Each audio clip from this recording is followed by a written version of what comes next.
Then cover it with some sand to fill the gaps around the matka. Then we have to sprinkle some water on the sand.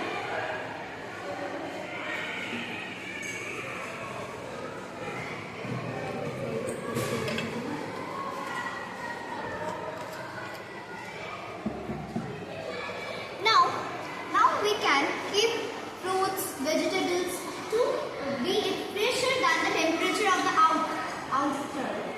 But we are using water to demonstrate this. We can keep vegetable, fruits or water to keep them fresh from the outside. To demonstrate, we are using water. Now we have to leave it for 10 to 15 minutes to see if it works or not. Now we are going to cover it with a handkerchief and wait for 15 minutes. After 15 minutes, we have seen that the water is cooler than the temperature of the room.